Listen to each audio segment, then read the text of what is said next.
Creo que va a ser un año más complicado que 2021. Sí, sin duda, y que 2020 que también nos mal acostumbrado a que todo sube, ¿no? Así es. Pero bueno, creo que también va a traer como, si hacerle cuña a Star Wars, creo que va a traer un balance de la fuerza en cierto sentido. Creo que vamos a ver menos yolos, gente teniendo rendimientos locos.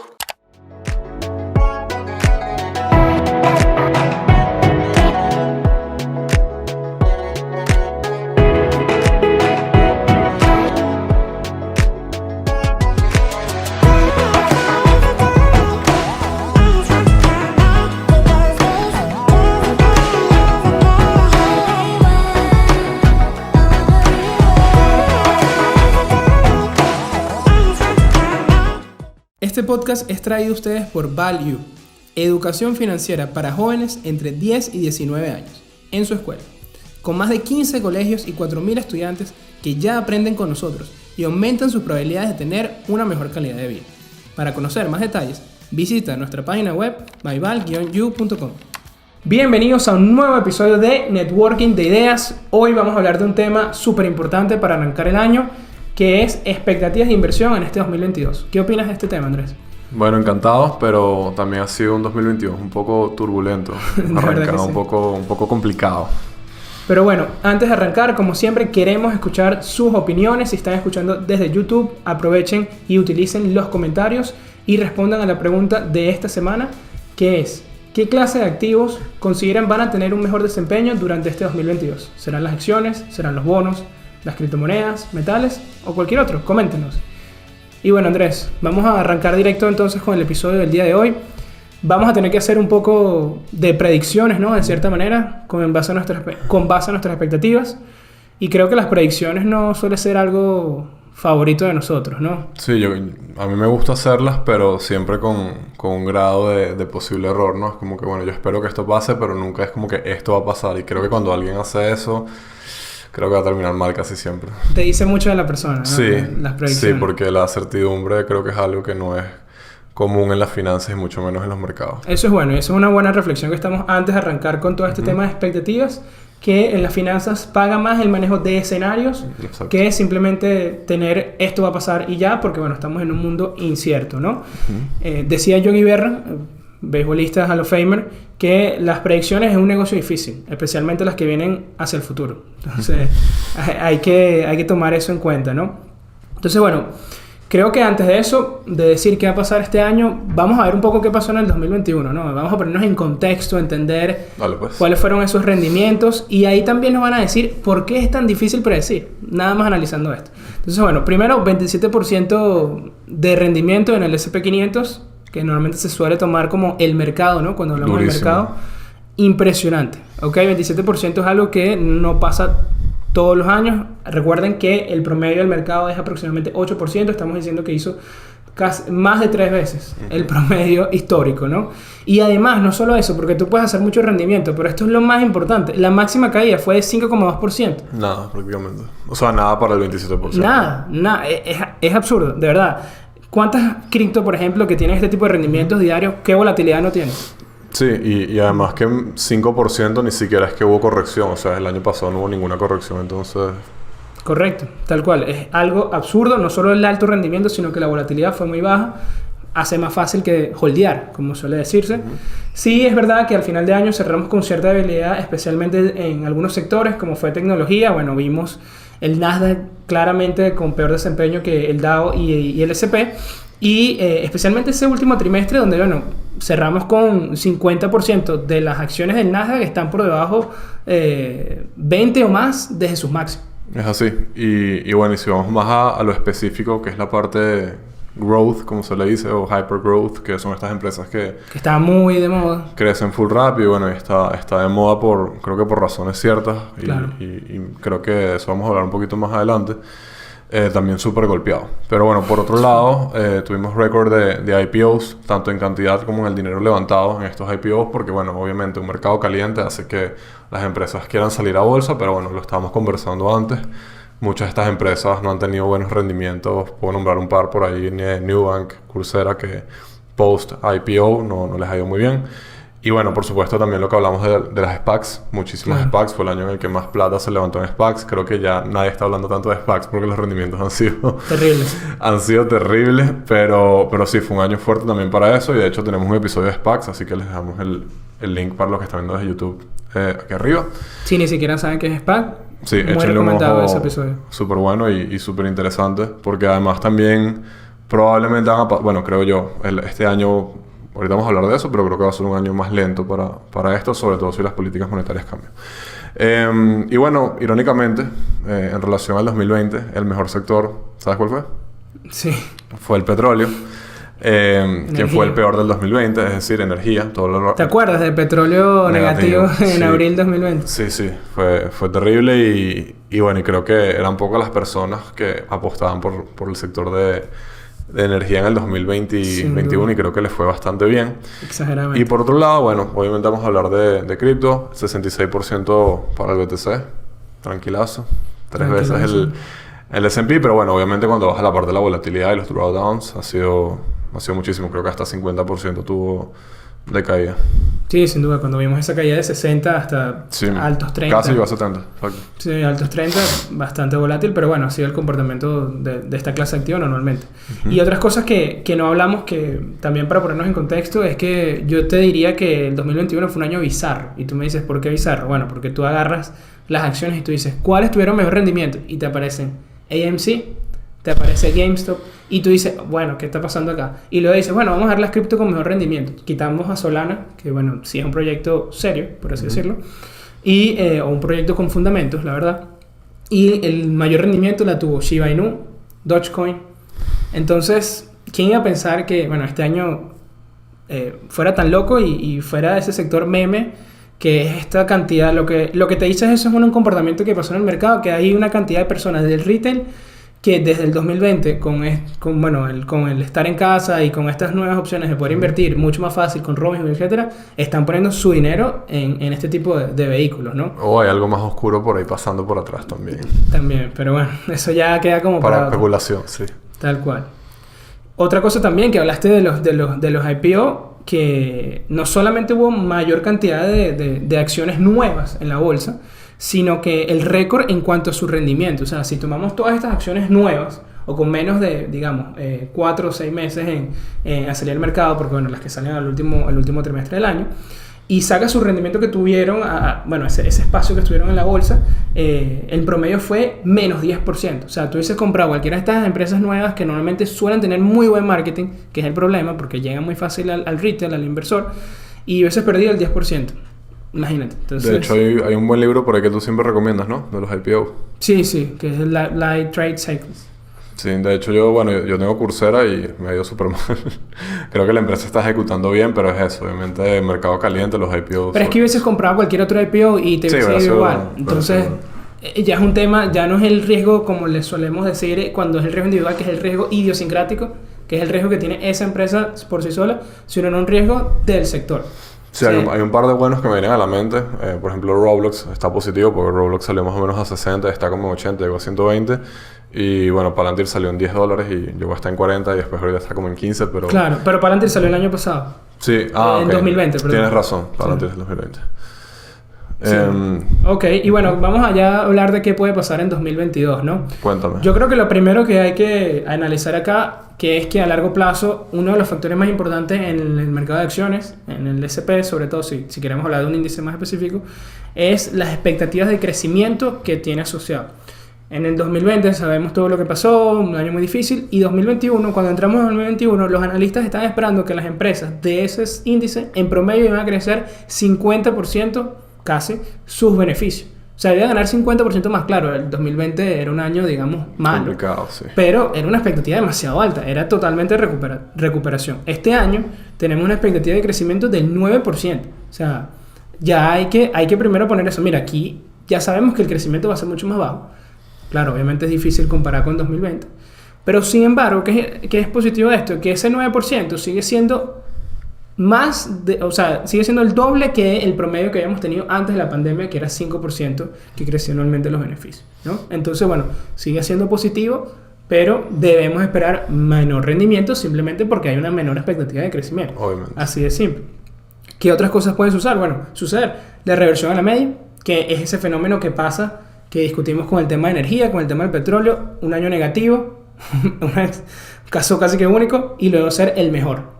¿Sí? Eso es la reversión a la media. Las cosas vuelven a su sitio, por así decirlo.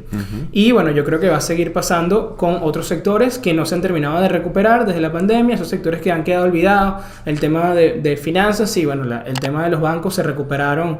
Tú sabes muy bien el caso de BAC, ¿no? Se recuperó como de 18... Sí, ahorita está en 40. 46. ¿No? Claro, pero antes de la pandemia estaba como en 30 y pico, ¿no? Entonces realmente no ha tenido un rendimiento... O sea, si quitas ese efecto de la caída, no ha sido un rendimiento tan grande. Entonces, bueno, yo creo que va a ir más dinero hacia esos sectores, temas financieros, porque también hay unos eventos que vamos a hablar de eso detrás, y temas industriales, que son los que se habían visto más golpeados, y obviamente tecnología sí pareciera que va, desde mi punto de vista, va a quedar un poco rezagado este año. Más sobre esto, value sobre growth, es decir, las empresas, digamos, con fundamentos más centrados, vamos a llamarlo, en el presente.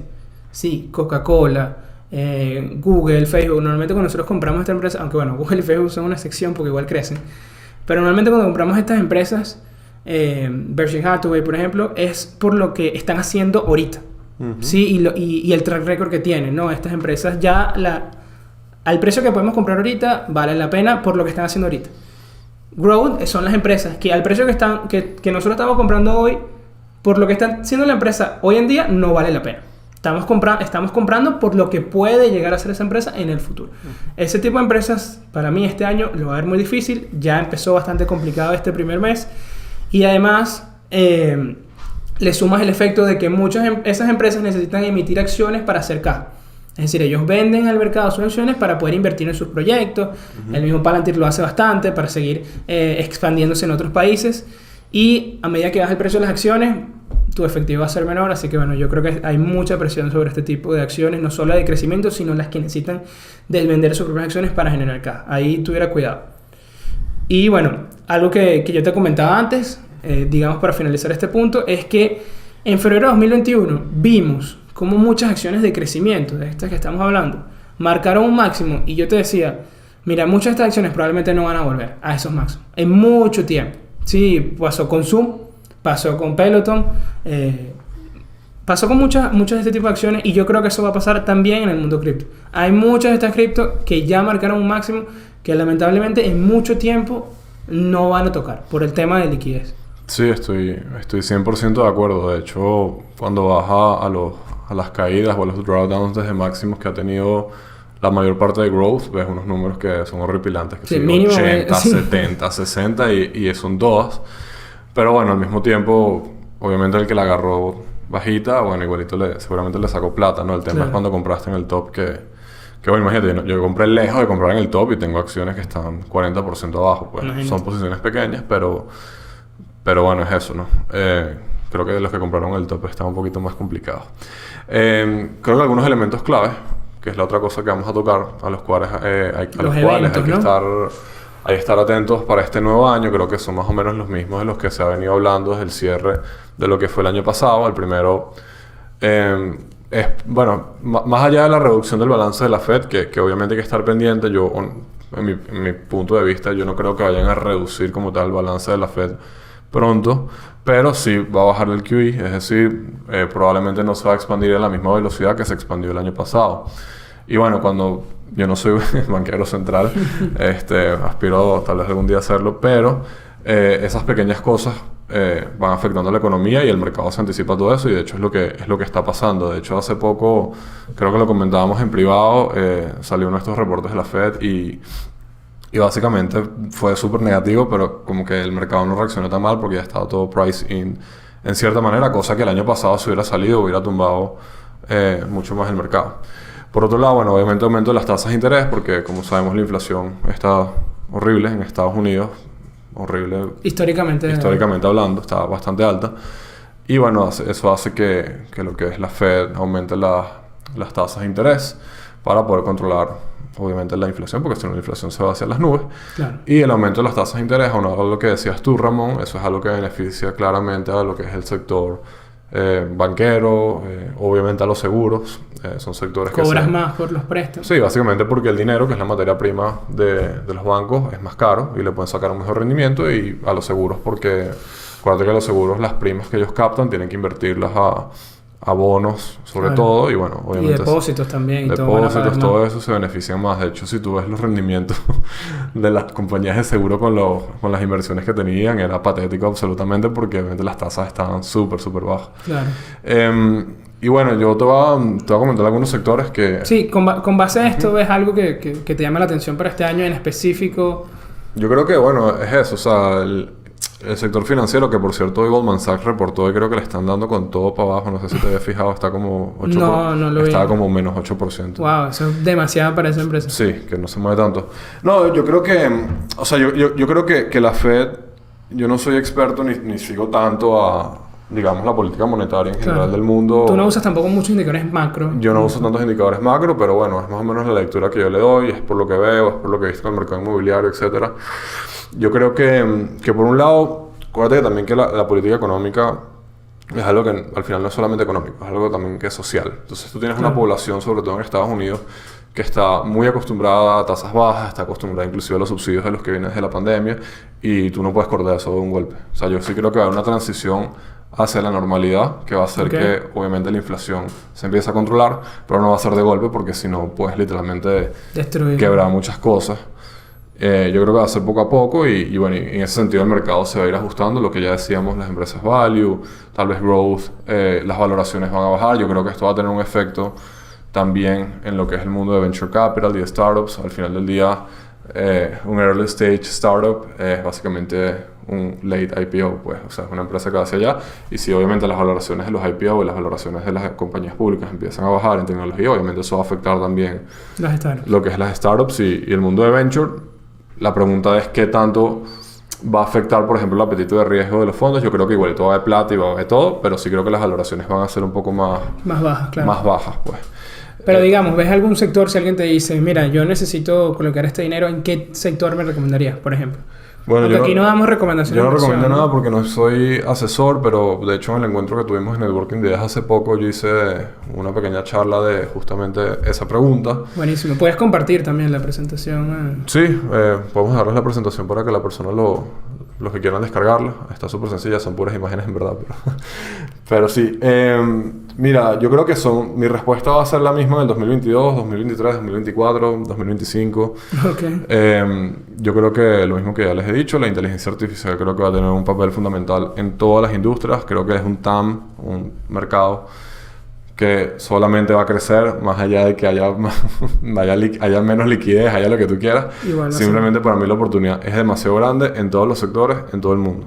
Creo que también lo que es e-commerce, de hecho lo comentamos ese día también, sobre todo en lo que es países en vías de desarrollo, donde cada vez va a haber mayor adopción de lo que es el comercio electrónico, medios de pago digitales, todo eso. O sea, uno cree que, y lo es, ¿no? Por ejemplo, ves Meli, ves Mercado Libre y dices, wow, esto es un monstruo. Lo es, pero realmente cuando comparas lo que es e-commerce, por ejemplo, en Estados Unidos o en Europa, con lo que es en Latinoamérica, donde tienes una población mucho mayor y tienes una adopción de Internet que está creciendo mucho más rápido, creo que hay una buena oportunidad ahí. Y bueno, yo estoy invertido en Meli bajo esa tesis, por ejemplo. Obviamente, metaverso, Web3, creo que estamos como... pañales. O sea, súper en pañales. Y creo que es de hecho, lo que conversábamos hace poco, Ramón, que es como... O sea, en el 99 y en el 2000, y bueno, también en el 98... todo lo que era .com, seguramente el 99% no servía para nada, pero había un 1%. No, seguramente no. Sí, no sirvió para nada. No sirvió para nada, pero hubo un 1% que sí. Y ese es el 1% que vemos hoy en día. Dominando. Que cambió el mundo y que dominó. Y yo creo que eso va a pasar también. Sin duda. Con todo lo relacionado a Web3, a NFTs, a Play to Earn, a toda esta ola de cosas. El tema es, bueno, ¿quién va a ser el ganador? Es difícil, ¿no? Y tampoco es que puedes invertir en un índice como para tenerlos a todos, ¿no? No. Es muy complicado. No, ¿y cómo creas un índice de eso? O sea, si todos los días salen 400 cosas nuevas y los caps cambian cada segundo. Es súper complicado. Creo que a niveles técnicos están haciendo muchas comparaciones. Bueno, lo hacen siempre con la burbuja.com, ¿no? Cada vez que hay una caída están como comparando Pero sí hay varios aspectos en la proporción de cuántas acciones están por debajo de, por lo menos el Nasdaq, debajo del 50 Moving Average, por ejemplo, de la media móvil de 50. O sea, ese tipo de habilidades técnicas que solo se ha comparado con situaciones de extrema recorte de liquidez, ¿no? Entonces, ahí hay cierta alerta que hay que tener en cuenta este año. También nos deja como cierta situación, si tú te pones a analizar la cantidad de empresas que han bajado 90, 80% y de cierta manera empresas de calidad. El mismo Mercado Libre es un ejemplo que ha bajado una barbaridad. Y tú ves los índices y dices, bueno, los índices nada más han bajado 5%. Te deja cierta toma de decisión de que, bueno, de repente si me meto en el índice ahora y el índice empieza a bajar, estas ya bajaron 90%. El que tiene un mayor downside pareciera ser el índice, ¿no? En este momento. Lo que pasa es que eso es muy complicado. Porque, es complicado, claro. De hecho, la composición del índice toma muy poco en consideración, por ejemplo, bueno, creo que no los toma. Por lo menos el ejemplo de Mercado Libre no los toma. Pero precisamente por eso te digo que al, de cierta manera, ya ver este evento de flush, vamos a llamar, de caída en Mercado Libre de más del 50%, y tú, digamos, en costo-oportunidad, tú dices, no, bueno, en vez de estas empresas individuales voy a diversificarme y comprar el índice. Pero el índice nada más ha bajado 5%. Sí, o sea, ¿cuál tiene una mayor downside? Pareciera que a primeras es el índice, ¿no? Aunque bueno, obviamente el índice te brinda otras alternativas y te brinda esta diversificación. Pero eso hay que tenerlo en cuenta en el costo-oportunidad al momento de invertir, ¿no? Yo por lo menos, ¿qué haría yo en esta situación? Con un downside de, o sea, digamos, con apenas 5% que baja el índice, no veo atractivo comprar el índice ahorita, ¿sí? Veo más atractivo una canasta de este tipo de acciones que ya han bajado 80-90%. Ahora, si el índice termina de corregir 10%, capaz estas terminan de bajar un poco más. No creo, en mi opinión, ¿no? Aquí de repente el futuro me dará o no la razón, que estas vayan a bajar la misma magnitud de lo que ya han bajado desde noviembre.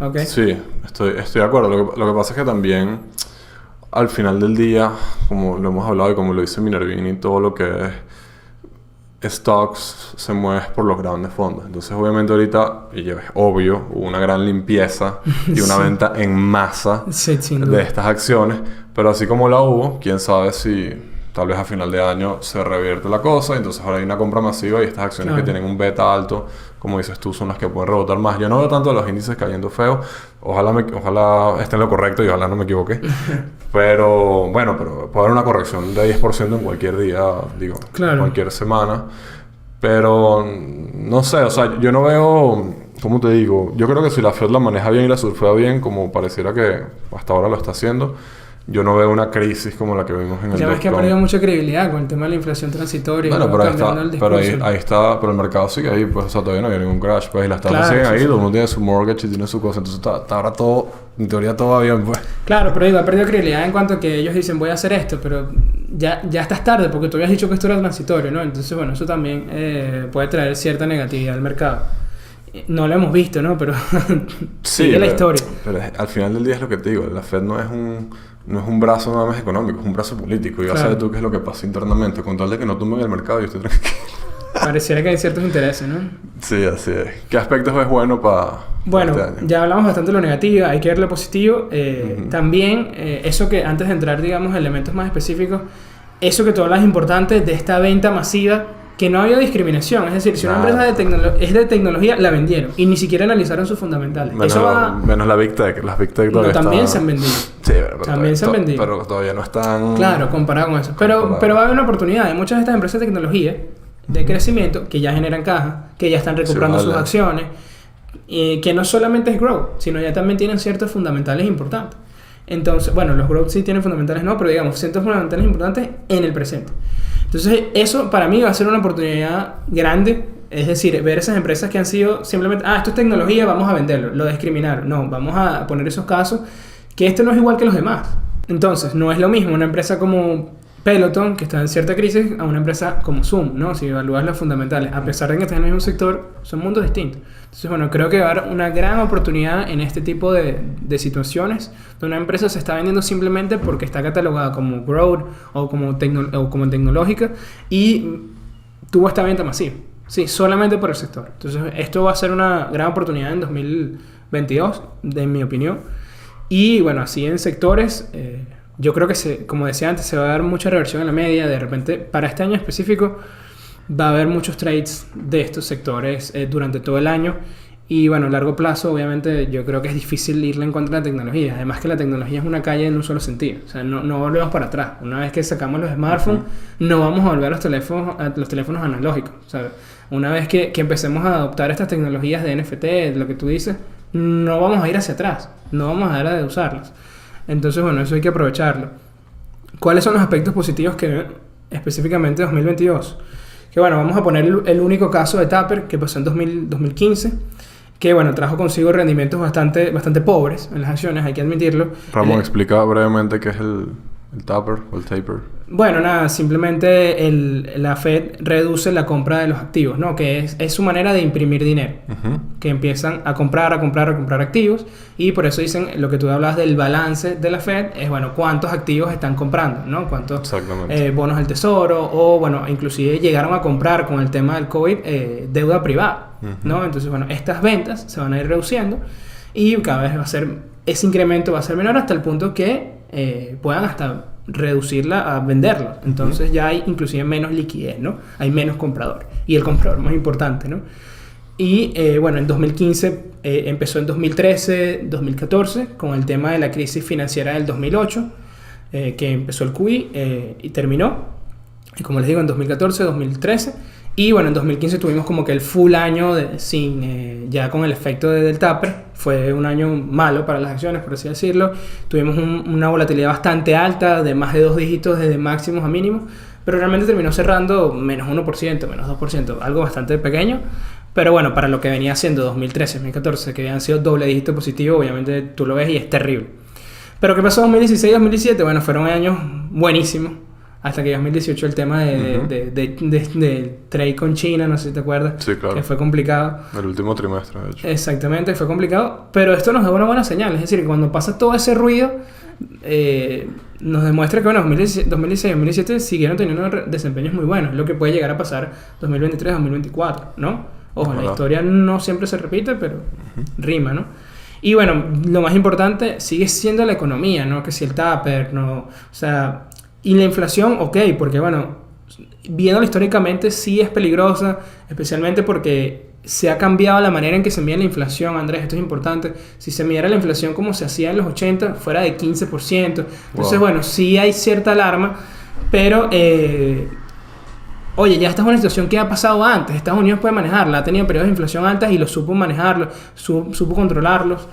Lo del COVID era algo completamente nuevo, nunca había pasado algo así en la historia de la humanidad moderna, pues. Entonces no tenías cómo manejar esta crisis y ya estás saliendo de ella. Entonces, bueno, deberían venir tiempos mejores, entre comillas, ¿no? Y por eso digo, mientras la economía se mantenga fuerte, no debería ser un problema. Sí he visto cierto peligro en el tema de los salarios, lo que llamaba el CEO de Goldman Sachs la inflación salarial, sigue formando parte de este fenómeno de aumento de precios sostenido. Y la gente en Estados Unidos no quiere ir a trabajar por $10 la hora. Le está costando demasiado trabajo a McDonald's, a Burger King. Estaba viendo ayer que Shake Shack está ofreciendo puestos operativos en $17 la hora. Imagínate. Full. Casi el doble, ¿no? En menos de un año. Cuando yo fui el año pasado cuando fui, había en todos lados... we're hiring, estamos contratando, estamos en todos lados. Hay un tema complicado ahí que obviamente eso, digamos, como inversionistas, ¿no? Que es donde solemos tener esa visión, que los beneficios de esas empresas obviamente se van a reducir porque tienes que pagar más y inclusive McDonald's está reduciendo horarios porque no tienen empleo suficiente. Entonces, bueno, esto va a tener cierto peso en la economía que al final es lo que va a mover el mercado. Los beneficios que generan esas empresas van a ser mucho menor y sí genera cierta preocupación, pero como digo, y como mencioné antes, siguen habiendo todavía muchos aspectos positivos y sigue habiendo un playbook, por así decirlo, sigue habiendo una manera de tratar estos aspectos, ¿no? Bueno, yo creo que para cerrar, y estoy de acuerdo con todo lo que dijiste, creo que estamos en años que son de bastantes cambios, en todos sentidos. Sí.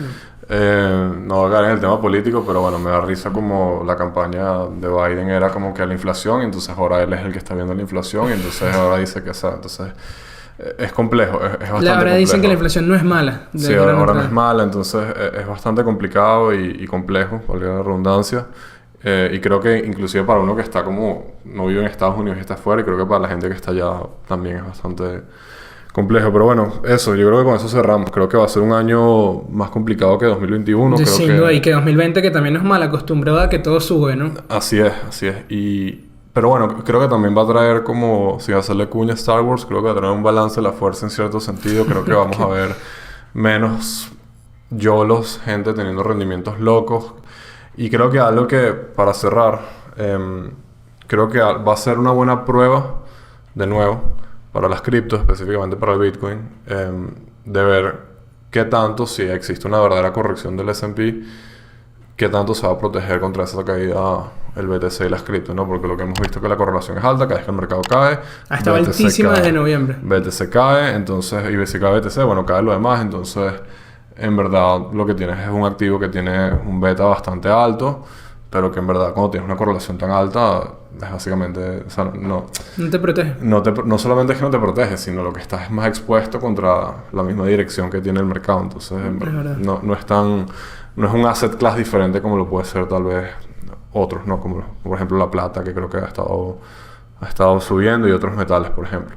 Entonces, bueno, creo que va a ser un año interesante en ese sentido. Creo que va a haber muchas cosas interesantes en temas de NFT, temas de Web3. Sí, vamos a ver gente haciendo plata en esos temas. Sí, ya lo estamos viendo. Supuestamente haciendo plata, porque uno nunca sabe, en verdad. Hay que verificar esas direcciones si quieren. Sí. Pero bueno, creo que al menos para stocks, para acciones, creo que va a ser un poco complejo. Creo que va a ser bueno para cripto. Y bueno, y creo que... Yo creo que va a ser difícil para cripto. Creo que va a ser bueno para... contigo. Yo creo que va a ser bastante complicado para cripto. Con el tema de la liquidez, con menos liquidez, va a ser claro. Pero bueno, creo que en temas de NFTs y Play to Earn y todas estas cosas, creo que como entra plata a ese sector, se va a beneficiar. Puede ser. Y seguramente lo que son los commodities, si en verdad tenemos inflación alta, eso todo va para arriba. Bueno, ya hemos visto el tema del gas en Europa, que está bastante chimbo. Petróleo ha leído bien, así que bueno, eso es bueno para los países en vías de desarrollo. Sí. Bueno, ya saben, precaución con este mercado, ¿no? En este 2022 parece que va a ser un poco más complicado. Es así. Y bueno, vamos al dato de la semana. Y el dato de la semana es: ¿sabías que Moderna y Devon Energy Corporation fueron las dos acciones del S&P 500 con mejores rendimientos en 2021, con un retorno superior a 150%? Bueno, y eso ha sido todo por el episodio del día de hoy. No sé si tienes alguna recomendación final, consejo, comentario, Andrés, para los escuchas. Bueno, que recuerden no comprar algo o una acción específicamente solamente porque cayó. Vean bien lo fundamental. Esa no puede ser la tesis, cayó muchísimo. No, esa nunca es. Y de paso comparar que, bueno, cayó tanto, entonces cuando subo otra vez a ese precio voy a hacer tanto. No, eso normalmente hace que pierdas plata. Nos ha pasado, ¿no? Sí. Bueno, de verdad que gracias como siempre por seguir escuchándonos. Si están desde YouTube, no olviden darle like a este video, suscribirse a nuestro canal. De verdad que nos ayuda muchísimo a seguir creciendo, a seguir trayéndoles contenidos que consideramos de calidad, temas financieros, en temas de negocio, en temas de criptomonedas también, que hemos tenido bastante. Y bueno, atentos a nuestras redes sociales, @networking de ideas en Instagram. Ahí van a tener toda la información acerca de los próximos episodios, nuevos invitados, y bueno, siempre tenemos muchas sorpresas para ustedes. También en nuestra página web www.myval-you.com puedes tener acceso a los cursos, a todos los proyectos en los que nos encontramos trabajando. Y en redes sociales, ¿cómo te consiguen, Andrés? @ardensurquiola, Twitter e Instagram. Buenísimo, y me pueden conseguir en Twitter para cualquier duda, consulta, inclusive nos pueden dar recomendaciones, temas que quieren que conversemos acá. Me consiguen como @RamosXS, Ramón sin NXS al final. Y esto fue todo por hoy. Networking de Ideas, donde los buenos conocimientos se conectan. Hasta la próxima semana. Chao.